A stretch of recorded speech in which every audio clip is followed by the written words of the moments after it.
राज्य ही कुछ अच्छा नहीं कर रहा है भैया। राज्य में कुछ हो ही नहीं रहा है, सिर्फ जैसे तैसे चल रहा है। नियमावली बन रहा है नौकरी की, ये दोनों इतना भेद है दोनों में, निश्चित रूप से सदन नहीं चलना। नमस्कार, मैं हूं मदन सिंह और आप देख रहे हैं न्यूज बायस्कोप। झारखंड विधानसभा के शीतकालीन सत्र की आज से शुरुआत हो चुकी है और इस वक्त हमारे साथ मौजूद हैं निर्दलीय विधायक अमित यादव जी। अमित जी, क्या लग रहा है, इस बार सदन चलेगी या फिर उस पहले की तरह हंगामे की भेंट चलेगी? देखिए, जो स्थिति है पक्ष और विपक्ष का, मतलब सीधा कहें कि सरकार का और भारतीय जनता पार्टी का विपक्ष का, तो सरकार ने इतना ऑलरेडी मुद्दा दे रखा है इन लोगों को कि ऐसी स्थिति में मुझे नहीं लगता कि सदन इन लोग चलने देंगे। निश्चित रूप से सदन नहीं चलना, राज्य के साथ, राज्य की जनता के साथ थोड़ा सा मतलब जो आशा उम्मीद करके सदन सभी विधायकों को भेजते हैं अपनी बातों को रखना या सरकार उससे वो अच्छे तरह से जवाब देना, तो ये मतलब विधायकों का अधिकार का हनन हो जाता है। कई मुद्दे हैं जो रोजगार को लेकर के, जेपीएससी के छात्र सड़क पर हैं, कल देर रात 12 बजे तक वो सड़क पर रहे हैं। तो आपको लग रहा है कि राज्य में जो जेपीएससी जो अपना काम कर रहा है वो सही कर रहा है?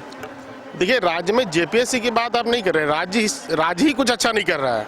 सिर्फ जेपीएससी की बात आप नहीं करिए, आप बताइए कि कौन सी बहाली हो रही है, कौन सी बहाली अच्छी हो रही है। आप राज्य के सबसे टॉप जो संस्था है बहाली लेने वाला, जेपीएससी की आप बात कर रहे हैं।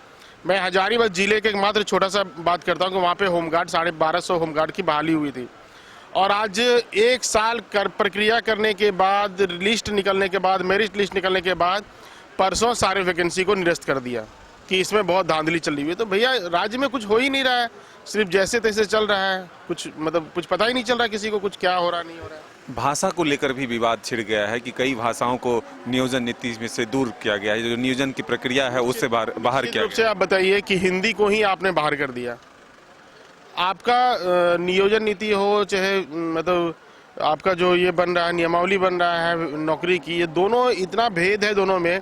आपने पहले हिंदी को बाहर कर दिया उर्दू को लाने के चक्कर में।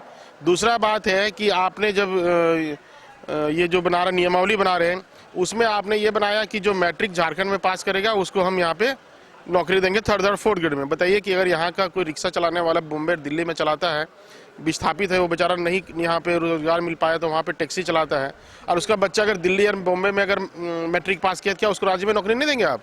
तो कितना भेद है, कितना मतलब कुछ समझ में नहीं आता क्या बनाता है, कौन पदाधिकारी बनाता है, कुछ समझ में नहीं आता है। प्रश्नकाल बाधित होने से कितना बड़ा नुकसान होता है? बहुत नुकसान होता है। काफ़ी तैयारी करके आते हैं हम लोग उसके लिए, और क्षेत्र की जनता भी सदन की ओर देखती है कि आज हमारे क्षेत्र का कुछ मामला या फिर राज्य का कुछ मामला सदन में सॉर्ट आउट होगा, लेकिन नहीं चलने से काफ़ी नुकसान होता है, हम लोगों को भी नुकसान होता है, क्षेत्र को भी नुकसान होता है। तो ये थे अमित यादव, जिनका साफ तौर पर कहना है कि इस बार भी सदन की कार्यवाही जो है वो लगभग दिख रहा है कि वो हंगामे की ही भेंट चलेगी, क्योंकि सरकार ने विपक्ष को इतने मुद्दे दे रखे हैं कि सदन जो है सिर्फ हंगामे की भेंट चढ़ेगी। अपने सहयोगी संजय के साथ मदन सिंह, न्यूज बायस्कोप, रांची।